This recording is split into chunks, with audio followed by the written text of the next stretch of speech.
Pois bem, continuando. Então, Hitler se aproveitou do sentimento de ódio mesmo, de raiva que o povo alemão estava sentindo da Entente, dos países que faziam parte da Entente, né? Do lado vencedor da Primeira Guerra Mundial, e ele soube mexer com o ego do povo alemão ao ele pregar, por exemplo, que os alemães eram a raça escolhida, né?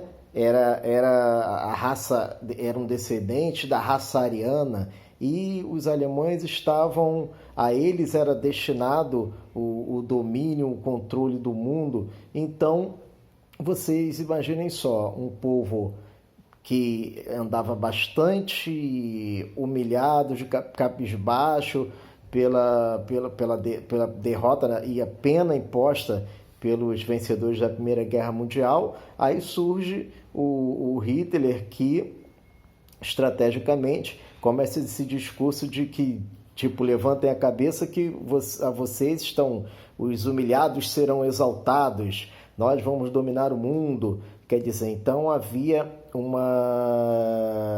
um apego muito grande ao discurso de Adolf Hitler de superioridade da raça ariana, né? Que eram que os alemães se consideravam descendentes, faziam parte da raça ariana.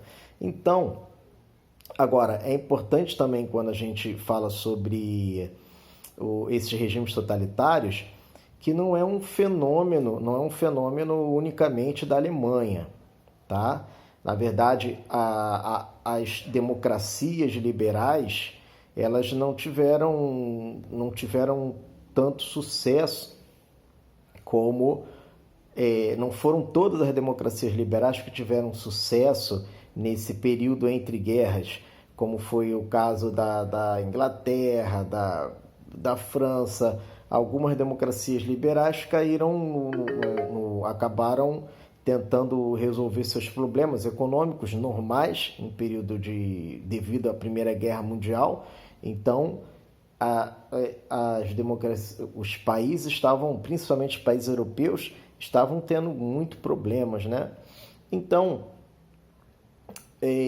por exemplo, temos exemplos de regimes totalitários na Itália, que é um regime totalitário também bastante famoso, que é o fascismo de Benito Mussolini. Temos também o regime totalitário em Portugal, que é Salazar. Temos o regime totalitário na Espanha, que é do general Franco, né? O franquismo. Inclusive, na Espanha que ocorre o grande laboratório, né? das forças nazofascistas, né? De como estavam fortes as forças nazofascistas. Até um importante pintor, Pablo Picasso, tem uma das suas obras, a Guernica, onde ele retrata o bombardeio das forças nazistas a uma cidade espanhola. Então, e é algo muito emblemático. Por quê? Porque quando Franco dá o golpe de Estado para tomar o poder na Espanha, a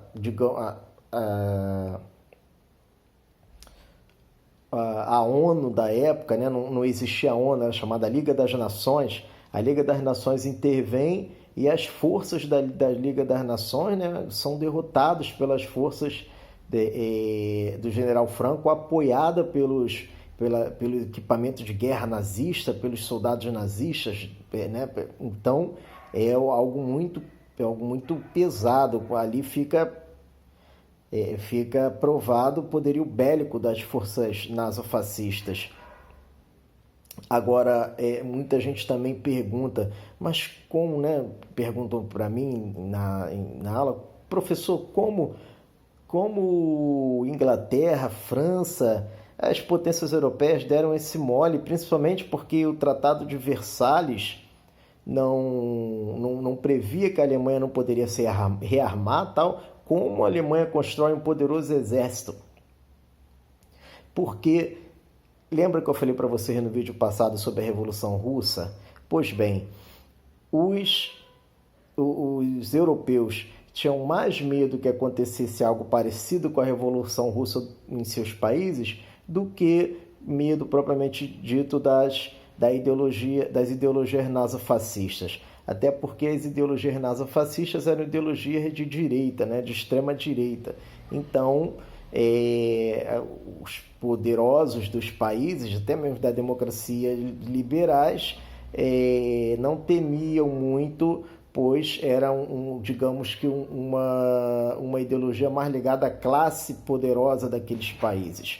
Então, digamos que a Alemanha e Inglaterra, França, acabam fechando os olhos para a ascensão bélica de Hitler, principalmente, pois eles achavam que, como o nazismo era de extrema direita, o principal inimigo de Hitler era a Rússia, né, a União Soviética, de Joseph Stalin. Então, eles achavam que, tipo assim, deixa esse maluco se rearmar que a gente mata 2 coelhos com uma paulada só, tá? Ele vai atacar a União Soviética, então nazistas e comunistas vão brigar e no final das contas eles vão acabar se destruindo, né? Então,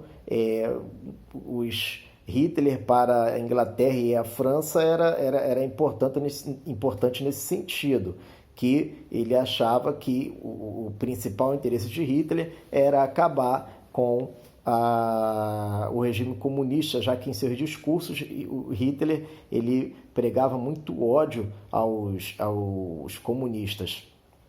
Inclusive, alguns alunos sempre perguntam, professor, mas por causa do nome, o nazismo não é de um partido de esquerda tal?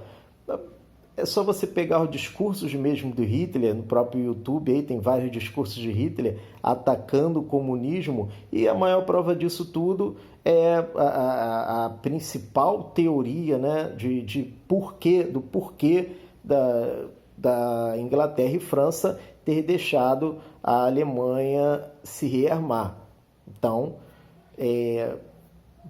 pelo interesse, sabia que eram 2 forças antagônicas. Então, forças antagônicas, né? Se de um lado, qual é a força antagônica de um regime de extrema esquerda, que é o comunismo? É um regime de extrema direita, né? Que é o nazismo. Então, por isso, é a principal prova aí do nazismo, na minha opinião, a principal prova do nazismo ser um regime de extrema direita. Todos os professores, historiadores, professores de história, falam disso também. Mas é importante destacar rapidinho, para o vídeo não ficar, já está bastante extenso, também que havia um tempero de regimes nazifascistas, os chamados regimes totalitários, era o culto ao líder, né? Tinham até apelidos carinhosos que se chamava, por exemplo, Hitler o Hitler na Alemanha era o Führer, e Mussolini na Itália o Duce, né? Então, eram regimes caracterizados por patriotismo exacerbado e essa ideia de superioridade em relação aos outros povos. Beijo, meus amores. Até a próxima aula.